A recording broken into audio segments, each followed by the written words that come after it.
If you've watched any of my past nutrition videos or even attempted a diet of your own, then you're probably aware of the notion that at the end of the day, for weight loss, it's all about calories in versus calories out. As long as you're eating at a calorie deficit and ideally having enough protein as well, then you're going to successfully lose weight and strip off fat regardless of what and when you eat. Now, while scientifically speaking, this is true and it is the basic law of thermodynamics, what this simplistic model fails to account for is how the various foods you put into your body actually then go about affecting these two variables. Because research has shown that while yes, at the end of the day, calories are what matter most, if you want to truly lose fat as efficiently and as quickly as possible, then you need to go beyond just calories and instead pay close attention to the types of foods that make up the calories you're ingesting every day and also how you go about ingesting them, as that's what makes all the difference. And in this video, I'll go through 3 swaps that you'll want to make in your diet that accounts for those variables and can enable you to lose fat faster, and then I'll provide you with a sample meal plan that puts all this together for you. The first swap you want to make with your diet is to stick to mostly with foods that have been minimally processed. So for example, foods like oats and multigrain bread, as opposed to their refined counterparts such as cereal and white bread that have been stripped of most of their important nutrients and fiber. Not only are these less processed foods beneficial when dieting in the sense that they generally provide more nutrients and keep us fuller for longer, but they also have another unique benefit that has to do with something called the thermic effect of food,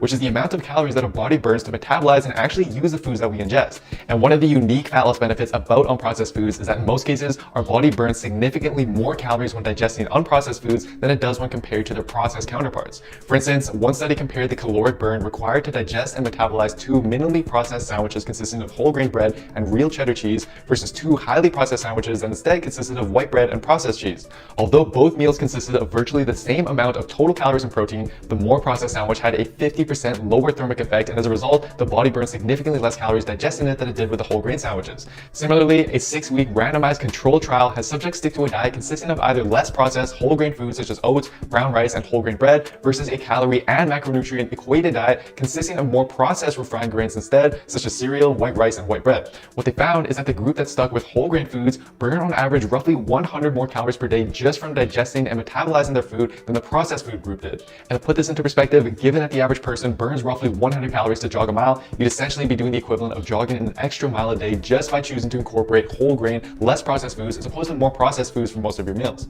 And if you crunch the numbers, over 3 months, this simple change would theoretically enable you to burn 2.5 pounds more fat just by making that switch. So yes, while calories are what matter most, and while you definitely will still burn fat despite eating processed foods, as long as you're still in a calorie deficit, you can further influence the calories outside of the equation and potentially speed up the fat loss process by simply swapping these foods for whole grain, less processed foods instead, and let them do the work for you. Next, let's dive into how you then go about distributing your meals throughout the day. Because while yes, again, your total daily calorie intake is what matters most for fat loss, it turns out that the manner in which you distribute these calories throughout the day seems to be more important than we've previously been led to believe. Illustrating this is a recent 2020 paper and another similarly designed 2015 paper that compared the effects of using a more front-heavy distribution approach by allocating more calories to breakfast versus a back-heavy approach by allocating more calories to dinner instead. What the researchers found is that subjects using the front-heavy approach not only experienced significantly less hunger and significantly less cravings for sweets throughout the day, but they also experienced greater overall energy levels, meaning that they were able to adhere to the diet more easily and they likely burned more calories throughout the day from fidgeting, walking, and just moving more in general because of their increased energy levels.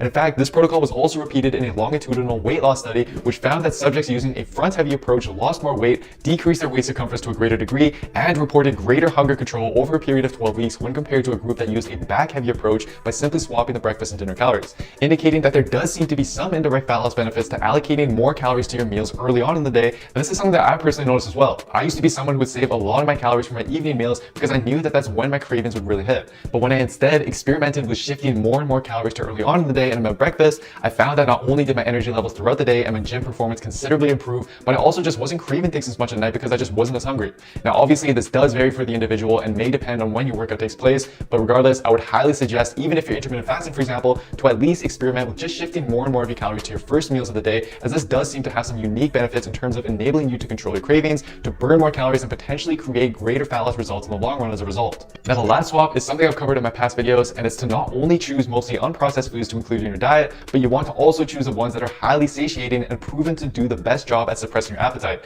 as this will enable you to better adhere to your diet and minimize any excess snacking you may be doing throughout the day that's sabotaging your calorie deficit. And based on the findings from the Satiety Index, which examined the effects of 38 different common foods on hunger levels, we can clearly see that on a calorie for calorie comparison, some options are just better than others when it comes to controlling your appetite. For example, even with calories equated for, simply swapping whole grain bread for oats instead will provide a 25% greater effect on suppressing your hunger. And similarly, swapping brown rice for whole grain pasta or boiled potatoes instead will provide a 30% or 60% boost in satiation respectively. So what I'd suggest is look over the index and experiment with swapping some of these more satiating foods into your diet and just see how your body and appetite responds. And to put everything together for you, let's go through a sample meal plan that not only incorporates these various tips for you, but also tastes great. I'll use roughly 2100 calories for this meal plan, but keep in mind that you want to adjust the portion sizes based on what's needed for you to be at a calorie deficit. This is going to vary for everyone. So to start, we'll be allocating most of the calories towards breakfast with protein pancakes made completely of highly satiating, minimally processed foods. For these, first blend the oats to make an oat flour, and then you want to add the rest of the ingredients into blend.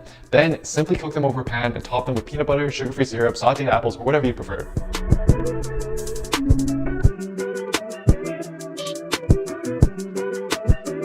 For lunch, we'll be tapering down the calories slightly, but still sticking with satiating, unprocessed foods with baked salmon, boiled potatoes, and a side of sauteed asparagus.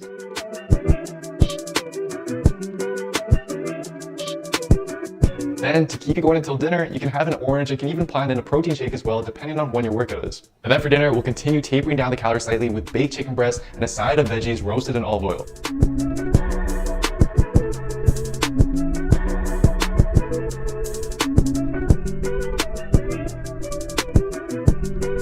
Then after dinner, to help satisfy whatever sweet cravings may have popped up, we'll make a simple high-protein Greek yogurt parfait consisting of 0% fat plain Greek yogurt mixed in with cinnamon and stevia for sweetness, and then topped with frozen mixed berries and a tablespoon of chia seeds. Super easy to make and extremely satisfying. So hopefully that meal plan gives you a little more insight into how you can start planning your meals based on what I went through while still keeping everything tasty and satisfying. And just keep in mind that although some of the swaps I mentioned here can definitely help speed up the fat loss process, just know that at the end of the day, adhering to a calorie deficit is what's the most important. So experiment with your diet and stick to what you find works best for you and your lifestyle. And for an all-in-one step-by-step program that not only optimizes your weekly workouts for you, but also shows you how to structure and set up your diet with the right foods and in the right amount so that you can burn fat as efficiently and as easily as possible with science, then simply head on over to builtwithscience.com and take the analysis quiz to discover which program is best for you and where your body is currently at. Anyways, guys, that is it for today. Thank you so much for watching. Hope you're all doing well. Please don't forget to show your support by giving the video a like, leaving a comment down below as to what you'd like to see me cover next, subscribe to the channel, and turning on notifications for the channel as well, as this all really does help me out. Thank you so much, everyone, and see you next time.